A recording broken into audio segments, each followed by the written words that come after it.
지난 6월 21일 날 최혜병 특검 청문회에서 의원들이 좀 계시라 하는데도 마구잡이로 퇴장을 하셨죠. 여기에 대해서 사과할 용의가 없으십니까? 마구잡이라는 말씀은 좀 과하신 것 같고요. 제가 그날 최혜병 사과할 생각 없으십니까? 저 역할 다 하고 갔습니다. 그래요. 자, 질의하겠습니다. 재판 받아본 적 있습니까? 없죠? 아무나 경험하는 건 아니지 않습니까? 재판 한 번 받는데 얼마나 많은 에너지가 소비가 되고 얼마나 돈이 많이 들고 얼마나 힘이 드는지 상상을 해보셨습니까? 변호사를 했기 때문에 간접적으로 이해는 하고 있습니다. 잘 모르시는 것 같으니까 한번 윤석열 용산 대통령의 과거 후보 시절 말한 내용을 한번 보겠습니다. 를 당해가지고 재판을 받으면서 몇 년 동안 재판을 받고 법정에서 상당히 법률적으로 숙련된 검사를 상대방으로 만나가지고 여러분이 몇 년을 재판을 받아서 결국 대법원에 가서 무죄를 받았다고 하더라도 여러분의 인생이 절단납니다. 그러니까 판사가 마지막에 무죄를 선고해서 여러분이 자유로워지는 것이 아니고 여러분은 법을 모르고 살아왔는데 법적으로 엄청나게 특히 형사법에 대해서 엄청나게 숙련된 검사와 이 법정에서 마주쳐야 된다는 것 자체가 하나의 재앙입니다. 이 검찰의 기소라는 게 굉장히 무서운 겁니다. 이 사실. 보십시오. 그 평생을 검사로 살았고 검찰총장까지 하신 분의 말입니다. 무죄를 받더라도 기소되면 인생 절단난다. 숙련된 검사와 법정에서 마주치는 재앙이다. 최근에 장관 취임사를 보니까 든든한 인권의 보루가 되겠다. 이렇게 말씀하셨어요. 장관 역할 제대로 하고 있다고 생각합니까?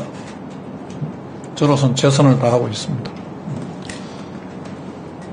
지난달 이번 달 7월 18일 날 검찰이 신속한 재판을 위해서 이재명 대표 재판을 사건별로 분리해 선고해달라. 이렇게 법원에 요청을 내지라는 보도가 됐어요. 이거 보고받은 적 있습니까? 저는 보고받은 적 없습니다. 이런 보고를 안 한답니까?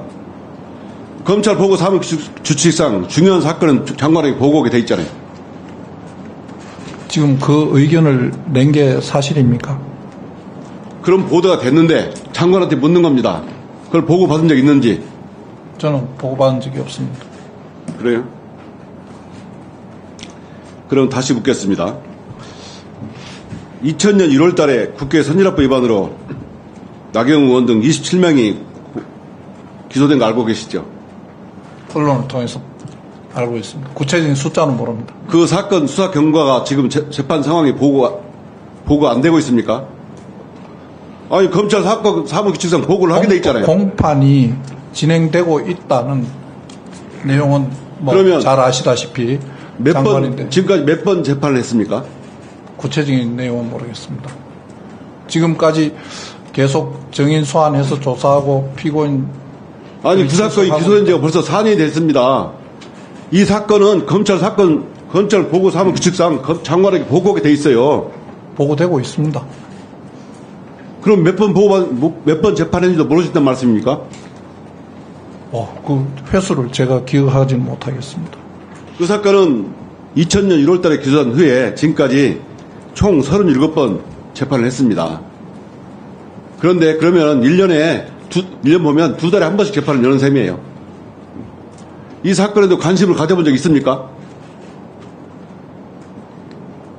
그 사건 구체적인 진행 사항은 법정에서 진행되는 구체적인 진행 사항이 아니고 왜 재판이 이렇게 느리게 진행되는지 물어보거나 관심을 표명한 적 있냐 그 말씀입니다. 지금 재판과 수사 지연이 곳곳에서 많이 벌어지고 있어서 그 사건만의 문제는 그런 아니라고 말씀이 아니지 않습니까? 이 사건은 과거 한동훈 대표가 토론회 과정에서 나경원 의원이 공소 취소를 청탁까지 했던 사건이에요. 그 내용은 알지 못합니다. 모르세요? 아, 그래요? 자, 그러니까 공소 취소 청탁 얘기가 나오는 겁니다. 사건이 4년이 넘었는데도 2달에 한 번씩 그만 느림보 거북이식으로 재판을 하고, 응? 이재명 대표 사건 어떻게 보면요. 그 백현동 사건에 관해서 가장 중요한 것이 기록이 제공되어야 변호를 하게 되는데 지금까지 9개월이 넘었는데 변호인들한테 근거 기록을 안 주고 있다고 그래요. 장관님 혹시 아십니까? 구체적인 소송 법정에서 벌어지는 회의에 법정에서 대해서는 벌어지는 일이 알지 아니고 이런 일은 장관한테 검찰 보고 사무규칙상 보고를 하게 돼 있어요. 위원님도 잘 아실 텐데 그런 구체적인 보고가 아, 증거 자료를 제출했다 안 했다 이런 것이 언론에 나와서 제가 아는 겁니다. 저도 지금 보고를 받은 바는 없습니다. 자, 성남FC 사건은 총 증인만 478명인데 1년간 출석한 증인이 고작 4명이랍니다. 이런 내용 아십니까? 재판이 진행이 지연되고 있다는 걸 알고 있습니다. 재판을 받아보시면 누구나 압니다. 이? 재판은 피고인의 이익을 위해서 병합심리한다든가 또 동시심판의 이익이라든가 이걸 피고인의 이익을 위해서 이런 제도가 마련되어 있습니다. 장관님이 정말 인권을 생각하고 정말 인권 옹호하는 법무장관이라면 이런 데 관심을 가지고 해야 됩니다. 정말 장관 한번 받아보세요. 장관님 재판 한번 받아보세요. 얼마나 힘들고 그런지. 야당 대표도 인간입니다. 이렇게 되면 분리 재판을 하게 되면 이재명 대표는 일주일 내내 법정에 나가야 되는 거예요. 과거 군사정권 때는 가택연금을 했습니다. 마음에 안 드는 상대방에 대해서. 그런데 현재는 기소를 쪼개기 기소하고 또 있는 병합된 사건도 분리해서 일주일 내내 재판을 나가게 해가지고 결국 법정에 연금은 효과가 노리는 거예요.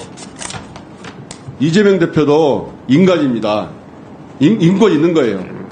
장관님께 살펴서 이런 인권 보호에 소홀하게 없는지 살펴야 됩니다. 윤석열 용산 정권이 정말 살아있는 권력을 수사하지 않고 김건희 씨를 수사하지 않고 최양천 야당 대표만 이거 죽이가는 거 정말 나중에 국민의 심판을 받게 될 것이라고 생각합니다.